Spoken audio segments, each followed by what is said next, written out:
هذه المرثية من الشاعر والمهندس محمد موسى مساعد الحجاجي في رثاء ابن عمه الفقيد أحمد علي الأشول الحجاجي، تعزية لأهل المرحوم وجميع آل لميح الكرام.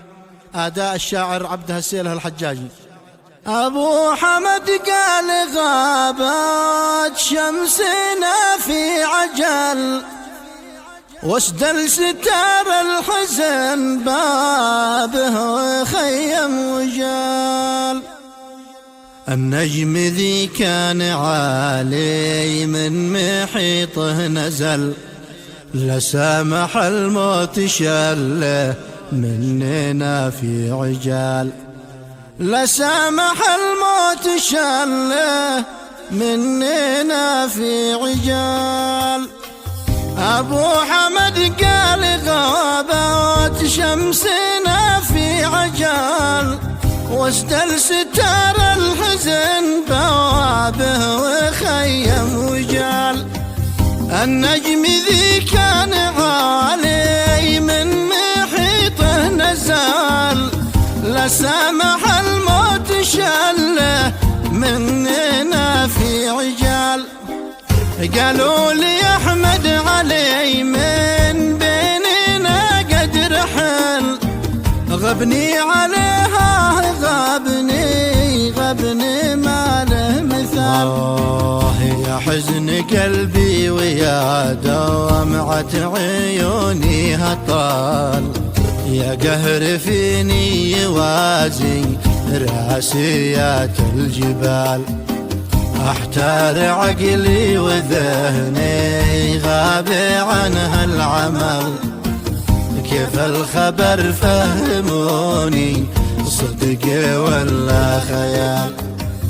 فالكارثة هي كبيرة والحدث هو جلل، خسارة أحمد خسارة وراح يسيد الرجال. الرحل الذي كان مكسب والسناد الثقال، محبوب طيب وفي صادق بقولا وقال.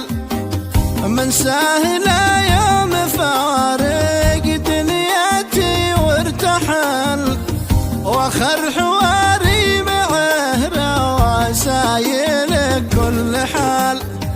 وكيف ننسى الذي من جلساته لا يمل، بنذكره دائما وافضل وصوف التقال.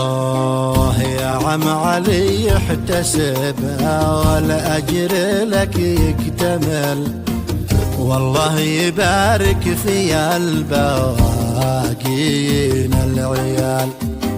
والحمد لك يا إلهي من هديت القبل، يا من كتبت القدر في حل ولا ارتحال. ومن رفعت السماء وعليت كوكب زحل، الأمر لك والقضاء واحنا لحكمك ننال. رحيم رحمن باقي فوق عرشك أزل، أما البشر والحجر فواني وكله زوال. من يعبدك يطلبك إلى جوارك يصل، جبار قادر على جابر القلوب النصال. المغفرة نسألك يا الله فيك الأمل، تجعل لأحمد حلال وانهار صافي زلال. في جنتك خلده وفي رياضك يحل، وتلهم الصبر والسلوان فينا امتثال. والختم صلوا على سيد البشر والرسل، محمد المصطفى الخاتم وصحبه وآل. محمد المصطفى الخاتم وصحبه وآل.